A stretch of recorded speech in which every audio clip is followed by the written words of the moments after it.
What's up? My name is Kamal Akeel, and today I'm going to show you guys how to replace the dome lights in your FJ Cruiser. This is the LED upgrade that I got so we can replace the original, which if you own an FJ Cruiser and you get in your car at night, you know, like when you're sitting in the driver's seat, since there's not one all the way at the front where the rear view mirror is, since it's far back, you can't really see anything. It's kind of pathetic how bad the lighting is with the stock bulbs in here. So we're going to replace it to this LED strip. I'm gonna put this in the link, a link in the description where I got this. And when you order this from that link, it actually sends you two, so you can do both. So the price isn't just for one, it's actually for two. So there's actually an assortment of things in here. When you open this up, you'll see you have the LED strip with the sticky tape on the back, which is actually how we're going to hold it in place. And then it gives you these different attachments depending on which one you need, because I guess you can use these for a variety of vehicles. So the one we're going to use for the FJ is this spring-loaded one, so you don't need these. And this piece will actually snap into this one. When you look closely at it, I mean, it might be hard to catch on camera, but the metal pieces in the LED strip part, they're kind of at the bottom.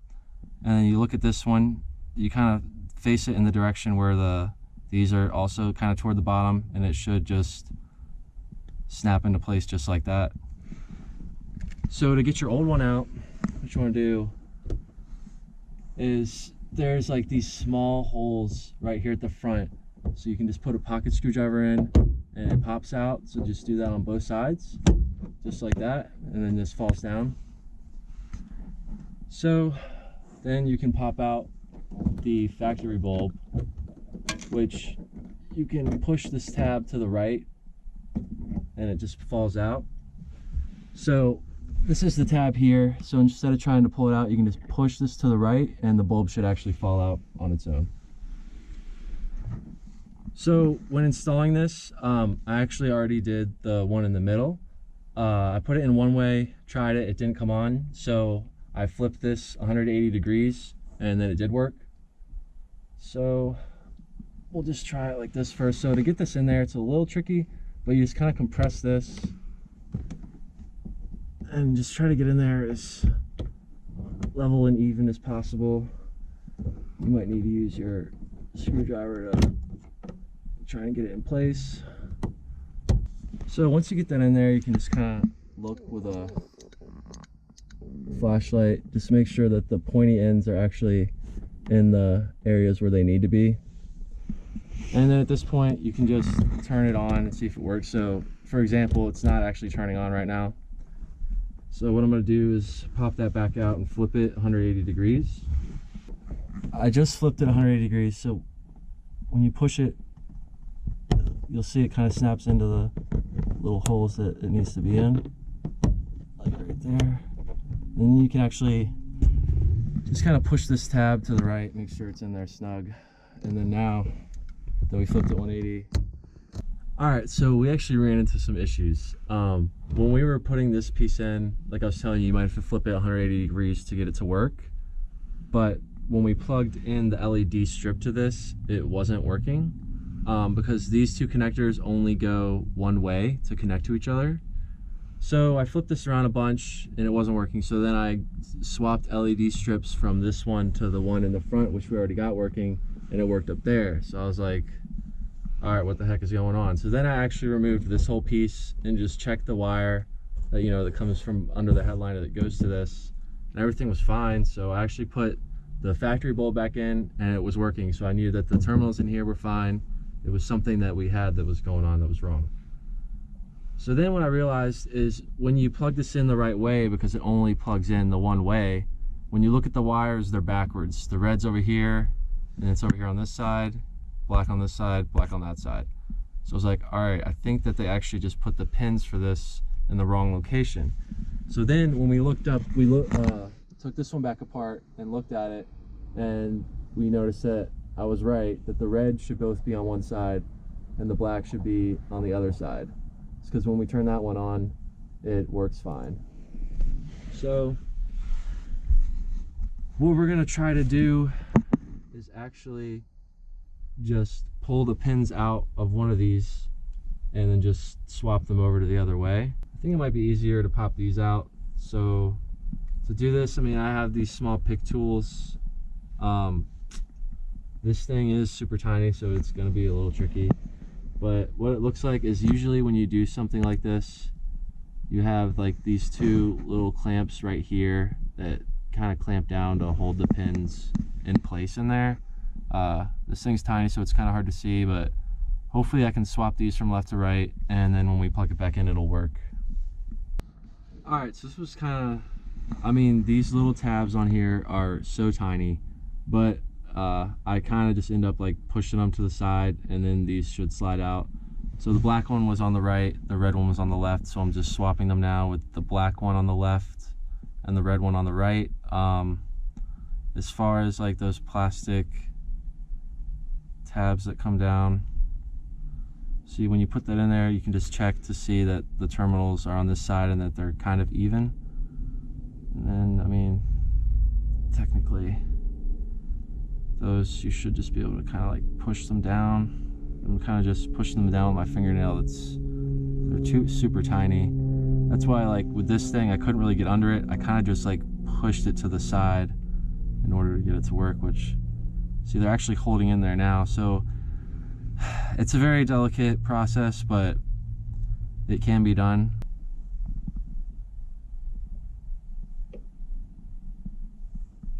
Plug this in. Alright guys, so here's the deal. Basically, yeah, this is so easy. You just gotta, like, you know, put your pocket screwdriver on each side, pop that cover down, swap it out, it's done.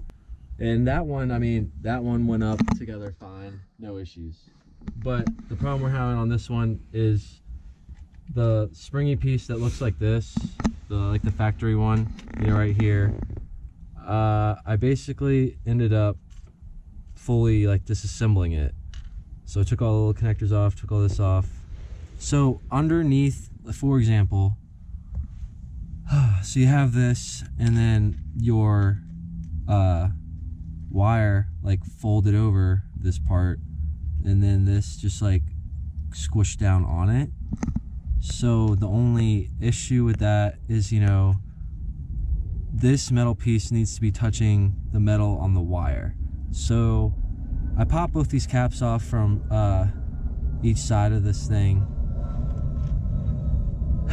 and it was just a like very small amount that actually had wire. So I kind of prepared this one so there's more wire showing. Shouldn't have to do this when you order this stuff, but I don't feel like sending it back. Just get another one of these pieces, so I'm gonna try to fix this myself. So just use the razor blade, just kind of push down lightly on my finger just to like break a surface around that. Then I just use some dikes to just kind of grab and just pull it off that excess like you guys saw. I mean, this probably isn't something that happens often at all, but this is definitely an inconvenience. It should have just been a plug and play thing. So if you guys saw, I just kind of wrapped that wire around that and then squished this metal piece back on. So basically what I changed was, before it was like a super small amount of wire exposed that needs to be in contact with this metal piece. So now I'll do this other side. So the way I got this cap off in the first place is I used this pocket screwdriver, worked my way around so this piece would come up. The mistake I made is that the wire actually can go through this part right here, as you see. So you can slip the wire in there. Alright, so after like re-engineering this spring piece, it still wasn't working. So I really think that, like, as far as where these plastic parts go on, the metal part slides over the plastic part, I think that these wires just like really don't make good contact. So what I did now is I'm just gonna try to put these pieces directly on here and just eliminate those wires completely. So I already got that side on. What you do is you just put the wire in that small area, fold this thing over like all the way like this so that the metal part is at the bottom of the plastic part here. And like, see how it's sticking there? And force the cap on that way so you know like that metal piece is directly on that other one and it has good contact. So here we go. One more try. So now, right on passenger side, right? Correct.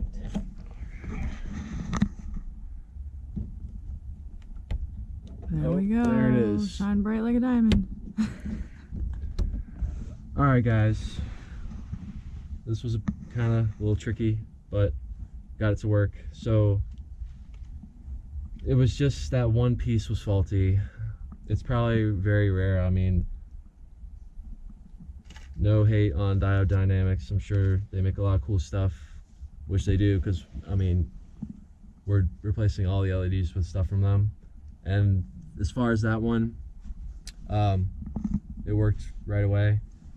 This side, we had to kind of like re-engineer it a little bit, but as you can see, it works fine now. So if that does happen, just don't worry about it. So then lastly, once you do get it like that, just pull the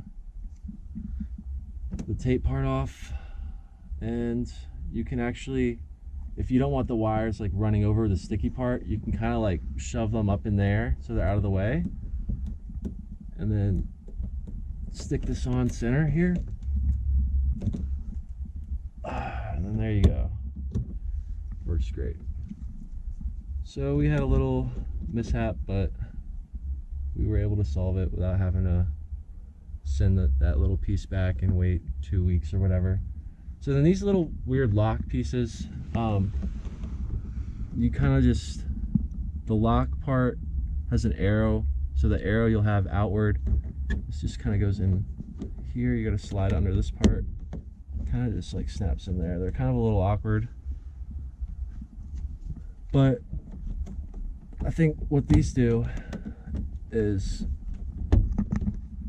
when you get those in there like that, when you go to put this cover back on,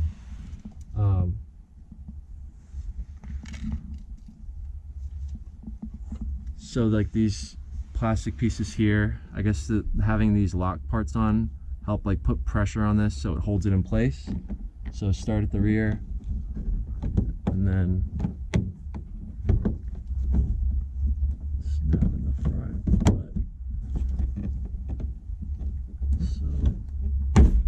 There we go. Kind of like, I kind of pushed back on it to try and get it up there because you want to make sure you don't break those tabs. And there you go. So that was a little more tricky than the other one, but we were able to get it to work anyways, so I'm happy about that. I hope this was helpful to anybody in doing the dome light install.